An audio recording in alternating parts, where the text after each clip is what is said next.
Agosto 10, Esdras 10, versos 1 a 44. Enquanto Esdras orava e fazia essa confissão, chorando e com o rosto no chão diante do templo de Deus, uma grande multidão de israelitas, homens, mulheres e crianças, se reuniu e chorou amargamente com ele. Então, Secanias, filho de Jeiel, descendente de Elão, disse a Esdras: Fomos infiéis a nosso Deus, pois nos casamos com mulheres estrangeiras, dos povos desta terra. Apesar disso, há esperança para Israel. Façamos agora uma aliança com o nosso Deus, firmando que não divorciaremos de nossas esposas estrangeiras e as mandaremos embora com seus filhos. Seguiremos seu conselho e o conselho dos outros que tremem diante dos mandamentos de nosso Deus. Que tudo seja feito de acordo com a lei de Deus. Levante-se, pois é seu dever nos dizer como corrigir esta situação. Nós o apoiaremos. Portanto, seja forte e faça o que tem de ser feito. Então Esdras se levantou e exigiu que os líderes dos sacerdotes, os levitas e todo o povo de Israel jurassem que fariam o que Secanias tinha dito. E todos fizeram um juramento solene. Em seguida, Esdras se retirou de diante do templo de Deus e foi à sala de Joanã, filho de Eliasibe. Não bebeu nem comeu nada enquanto esteve ali, pois ainda lamentava a infidelidade dos exilados que haviam regressado. Depois disso, foi feita uma proclamação por todo o Judá e Jerusalém, para que todos os que vierem do exílio se reunissem em Jerusalém. Aqueles que não viessem em 3 dias perderiam todas as suas propriedades e seriam expulsos da comunidade dos exilados, conforme a decisão dos líderes e das autoridades. Dentro de 3 dias, todo o povo de Judá e de Benjamim havia se reunido em Jerusalém. A reunião aconteceu no dia 19 de dezembro, e todo o povo estava sentado na praça diante do templo de Deus. Tremiam por causa da seriedade do assunto e porque chovia. Então, o sacerdote Esdras se levantou e disse: Vocês agiram de modo infiel.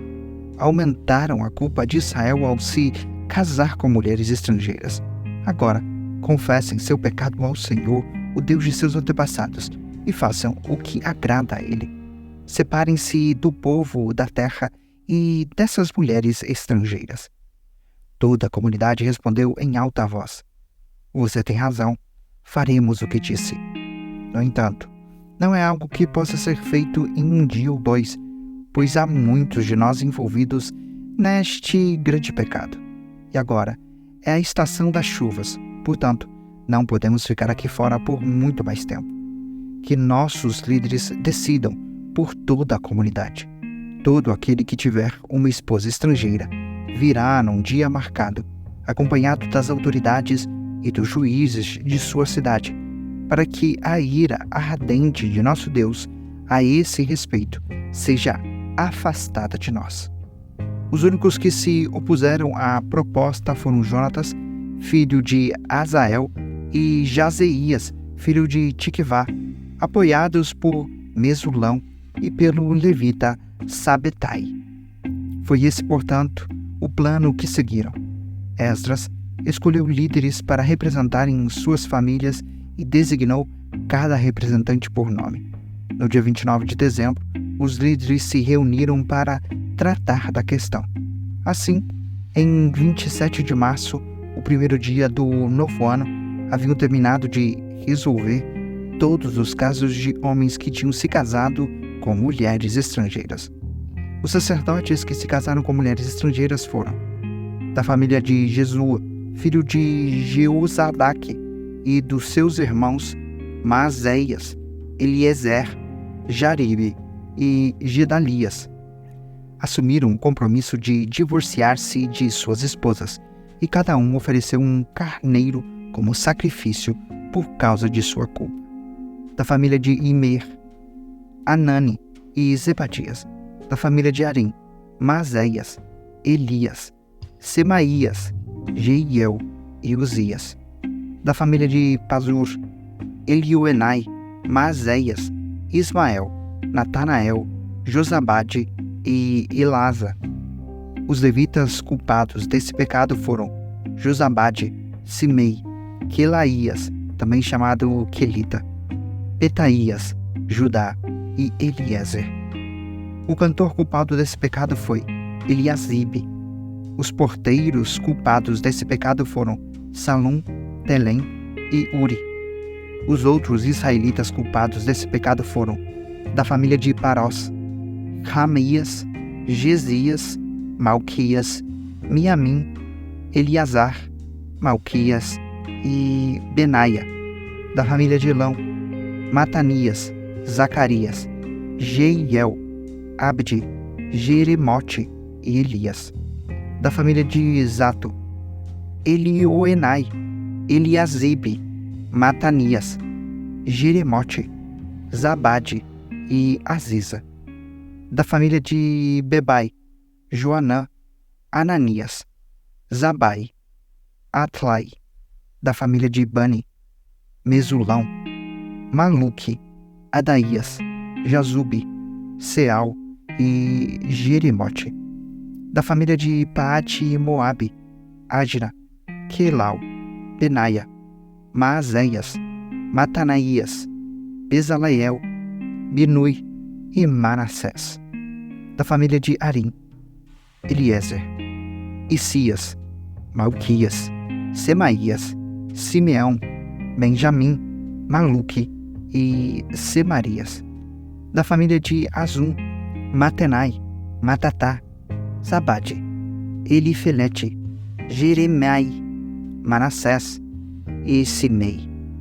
Da família de Bani, Maadai, Amrão, Uel, Benaia, Bedias, Quiluí, Vanias, Meremote, Eliasibe, Matanias, Matenai e Jazai.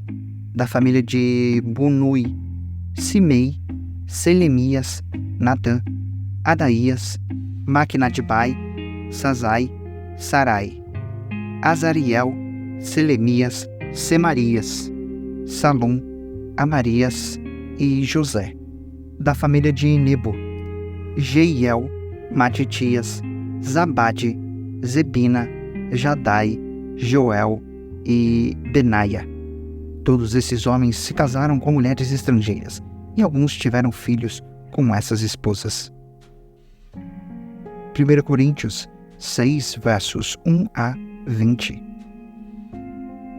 Quando algum de vocês tem um desentendimento com outro irmão, como se atreve a recorrer a um tribunal e pedir que injustos decidam a questão em vez de levá-la ao povo santo? Vocês não sabem que um de nós, os santos, julgaremos o mundo? E uma vez que vocês julgarão o mundo, acaso não são capazes de decidir entre vocês nem mesmo essas pequenas causas? Não sabem que julgaremos os anjos? Que dizer então dos desentendimentos corriqueiros dessa vida? Se vocês têm conflitos legais, para que levá-los para fora da igreja a juízes que não fazem parte dela? Digo isso para envergonhá-los.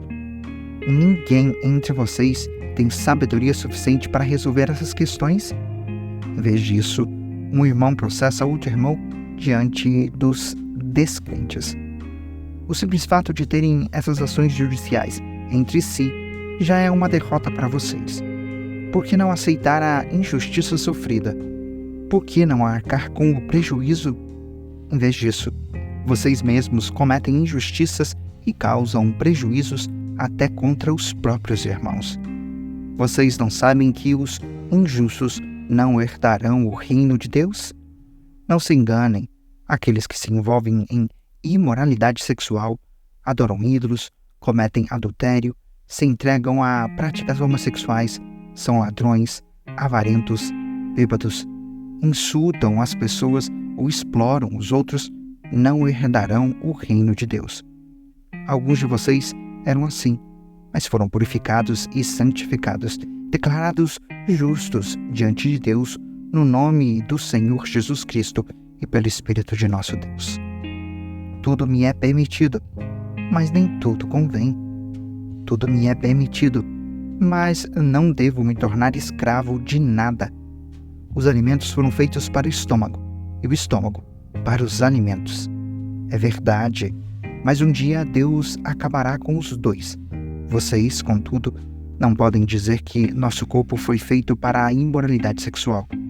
Ele foi feito para o Senhor, e o relacionamento que o Senhor tem conosco inclui nosso corpo. Portanto, Deus nos ressuscitará dos mortos por seu poder, assim como ressuscitou o Senhor. Vocês não sabem que seu corpo é, na realidade, membro de Cristo? Acaso um homem deve tomar seu corpo como faz parte de Cristo e uni-lo a uma prostituta? De maneira nenhuma. E vocês não sabem que se um homem se une a uma prostituta, ele se torna um corpo com ela? Pois as Escrituras dizem: os dois se tornam um só. Mas a pessoa que se une ao Senhor tem com ele uma união de espírito. Fujam da imoralidade sexual. Nenhum outro pecado afeta o corpo como esse, pois a imoralidade sexual é um pecado contra o próprio corpo. Vocês não sabem que seu corpo é o templo do Espírito Santo que habita em vocês e lhes foi dado por Deus? Vocês não pertencem a si mesmos, pois foram comprados por alto preço. Portanto, honrem a Deus com seu corpo. Salmos 31, versos 9 a 18. Tem misericórdia de mim, Senhor, pois estou angustiado. Lágrimas me embaçam os olhos, e meu corpo e minha alma definham. A tristeza me consome, e meus dias se encurtam com gemidos. Minha força se esvai por causa do pecado, e meus ossos se desgastam. Todos os meus inimigos zombam de mim, e meus vizinhos me desprezam. Até meus amigos têm medo de se aproximar. Quando me veem na rua, correm para o outro lado. Não se lembram de mim como se eu estivesse morto, como se fosse um jarro quebrado. Ouço muitos boatos a meu respeito, e o terror me cerca. Conspiram contra mim, tramam tirar minha vida. Eu, porém, confio em ti, Senhor, e digo: tu és meu Deus. Meu futuro está em tuas mãos. Livra-me dos que me perseguem sem cessar. Que a luz do teu rosto brilhe sobre teu servo. Salva-me por causa do teu amor. Não permitas que eu seja envergonhado, Senhor, pois clamo a ti. Que os perversos sejam envergonhados, que fiquem calados na sepultura. Silencia seus lábios mentirosos, lábios orgulhosos e arrogantes, que acusam os justos. Provérbios 21, verso 3. O Senhor se agrada mais ao fazermos o que é certo e justo do que ao lhe oferecermos sacrifícios.